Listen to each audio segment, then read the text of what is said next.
What happens the moment your heart stops beating? Where does your soul go when your body can no longer sustain life? For centuries, humanity has wrestled with these profound questions, yet most of us remain completely unaware of what ancient texts reveal about the mysterious realm that exists between this world and the next. Today, we're going to unveil one of the most fascinating yet hidden concepts in Islamic theology that will completely transform how you understand death itself. Have you ever wondered why some people report vivid dreams of deceased loved ones? Why do certain individuals claim to receive messages from beyond the grave? What if I told you that according to Islamic teachings, there exists an entire dimension where souls continue their journey after leaving this earthly plane? A realm so real, so detailed, that it has its own laws, its own experiences, and its own profound mysteries. This hidden world is called Barzakh, and what you're about to discover will shake everything you thought you knew about life after death. But here's what makes this revelation even more extraordinary. The knowledge I'm about to share with you isn't just theoretical speculation or philosophical pondering. These are detailed descriptions found within the Quran and authentic prophetic traditions, providing us with glimpses into a reality that most people never even consider exists. If this already stirs something within your soul, comment 777 below to say you're ready for this spiritual journey. And to those of you who've supported this channel through every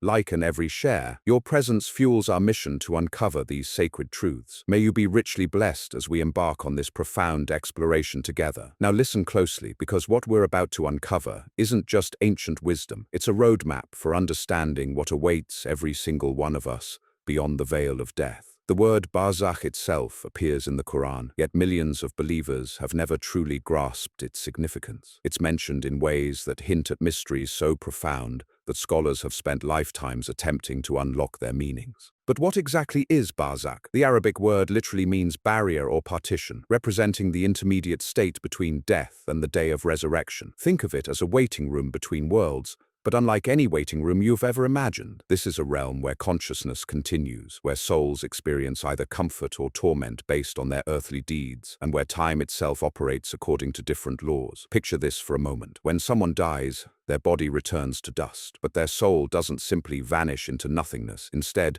it enters this hidden dimension where it remains until the final day when all souls will be resurrected for judgment. But during this intermediate period, the soul isn't sleeping or unconscious. It's experiencing a reality so vivid that some describe it as more real than our current existence. The Prophet Muhammad, peace be upon him, provided us with detailed accounts of what occurs in this mysterious realm. He described how the righteous souls experience gardens of paradise, fragrant breezes, and companionship with other blessed souls. Meanwhile, those who lived lives of rebellion and sin face a completely different reality, one filled with constriction, darkness, and spiritual anguish. But here's where it gets even more fascinating. The experiences in Barzakh aren't uniform. Each soul encounters a reality tailored to their spiritual state at the time of death. A person who lived with genuine faith and righteous actions might find themselves in expansive, beautiful surroundings that provide comfort and peace. Their grave becomes like a garden from paradise, spacious and filled with divine light. Contrast this with someone who rejected faith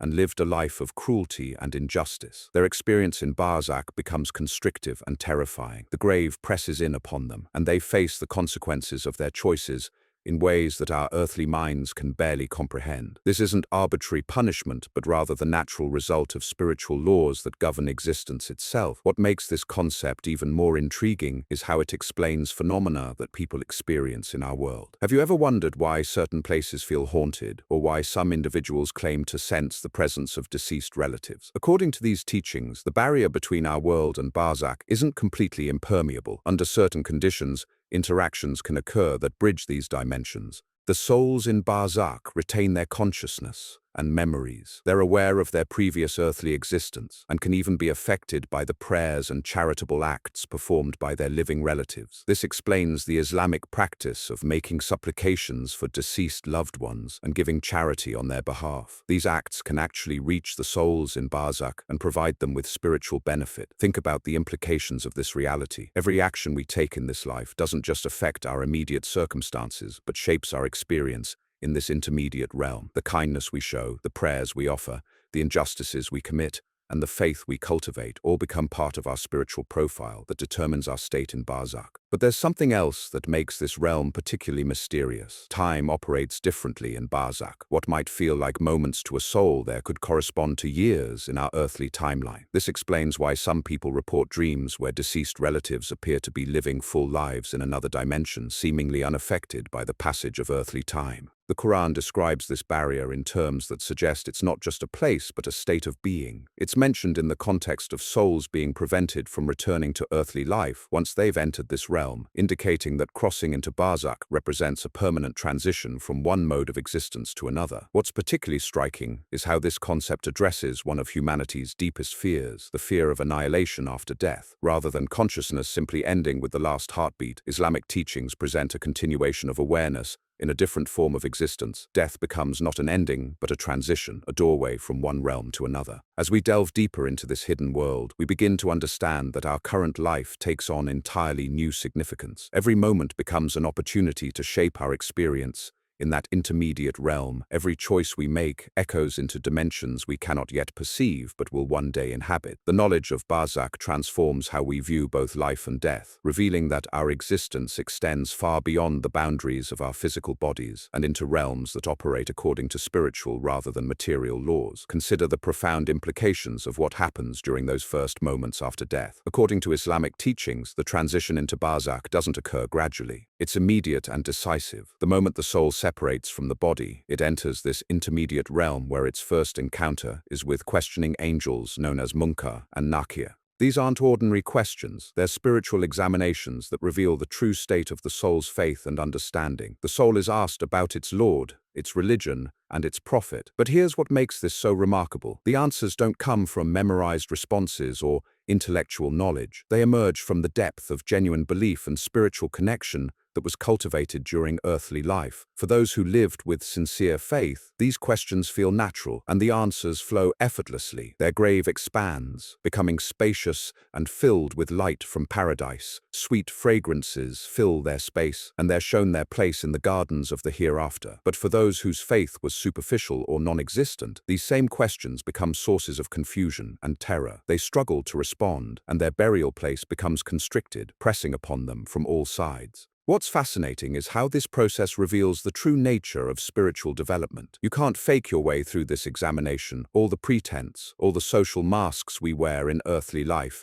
become completely irrelevant. The soul stands exposed in its authentic state, and that state determines everything about its experience in Barzakh. But the questioning is just the beginning. Once this initial phase concludes, souls settle into their intermediate existence, and this is where the truly mysterious aspects of Barzakh begin to unfold. The righteous souls don't remain isolated in their graves. They can visit each other, forming communities of blessed spirits who share their experiences and find comfort in each other's company. Imagine souls of prophets, saints, and righteous believers gathering together in gardens that exist in this intermediate dimension. They share knowledge, they worship together, and they experience levels of peace and joy that surpass anything known in earthly existence. These aren't just pleasant dreams or wishful thinking. According to prophetic traditions, this represents an actual reality that awaits those who lived with genuine devotion and righteousness. The experience becomes even more extraordinary when we consider that these souls can perceive things hidden from earthly eyes. They witness the true nature of existence, understanding divine wisdom in ways that were impossible during physical life. The veils that obscured spiritual realities during earthly existence are lifted, revealing the magnificent order and justice that governs all creation. Yet for souls who lived in rebellion against divine guidance, Barzakh becomes a realm of spiritual torment. Their experience isn't necessarily physical pain as we understand it, but rather the anguish of spiritual constriction and regret. They see clearly the consequences of their choices and the opportunities for goodness they squandered during their earthly lives. These suffering souls experience what can only be described as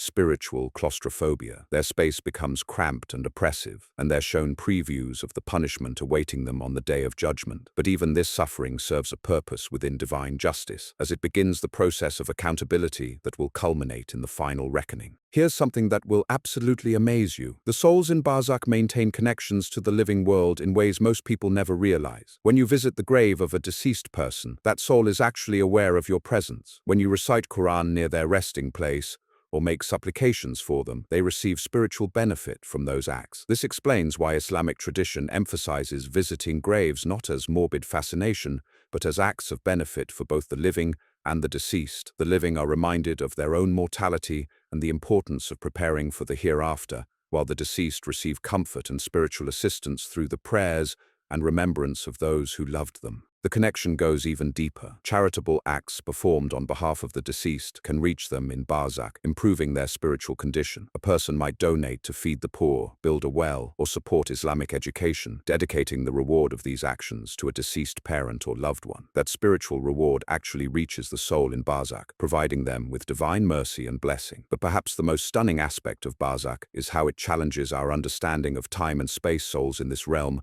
can travel vast distances instantly. They're not bound by physical limitations or the need for transportation. A righteous soul might visit the sacred places of earth, witnessing the prayers of the living and drawing spiritual nourishment from holy sites. Some scholars describe how the souls of martyrs have special privileges in barzakh. They're said to reside in the crops of green birds, flying freely through paradise and returning to crystal chandeliers suspended from the divine throne. They experience immediate entry into paradisiacal pleasures, skipping much of the intermediate waiting that other souls experience. This reveals something profound about divine justice and mercy. Those who sacrifice their lives for righteous causes receive immediate reward, while others undergo varying degrees of purification and preparation for the final resurrection. The system operates with perfect fairness, accounting for every individual circumstance and spiritual state. The knowledge of these realities transforms how we understand our relationships with deceased loved ones. They're not gone in the way we might imagine. They've transitioned to a different mode of existence where they continue to benefit from our prayers, our charitable acts, and our remembrance of them. Death becomes not a permanent separation, but a temporary barrier that will ultimately be removed on the day of resurrection. As we continue to explore these mysteries, we begin to grasp how barzakh serves as preparation for the ultimate reality that awaits all souls. So now we come to the end of our journey into the hidden world of barzakh. And what have we discovered? We've unveiled a realm that exists beyond the veil of death, a dimension where souls continue their existence in ways most of humanity never imagines. We've seen how this intermediate state operates according to spiritual laws, where consciousness persists and experiences are shaped by the choices we make in this earthly life. The knowledge of barzakh transforms everything. Death is no longer the terrifying unknown that haunts our thoughts, but rather a doorway to continued existence in a realm where justice and mercy unfold with perfect precision. Every prayer we offer, every act of kindness we perform, every moment of genuine faith we cultivate becomes an investment in our eternal journey. But here's what strikes me most profoundly about these revelations. If souls in barzakh can benefit from our prayers and charitable acts, if they remain connected to us through bonds that transcend physical death, then we are never truly alone. The loved ones who have passed before us continue their journey in dimensions we cannot see but can still reach through our devotion and remembrance. This isn't just ancient wisdom preserved in sacred texts. This is living knowledge that should reshape how we approach every single day we're blessed with in this world. Because now we understand that our existence extends far beyond the boundaries of our physical bodies into realms governed by spiritual rather than material laws. If this journey through the mysteries of barzakh has touched your soul, share this knowledge with others who need to hear these truths. Subscribe to continue exploring the profound secrets hidden within sacred teachings. And remember, every moment of this life is preparation for what comes next. Thank you for joining me in unveiling these sacred mysteries. Until we meet again, may your path be illuminated with divine guidance, and may your journey through all realms be blessed with peace. Be blessed with peace. Be blessed.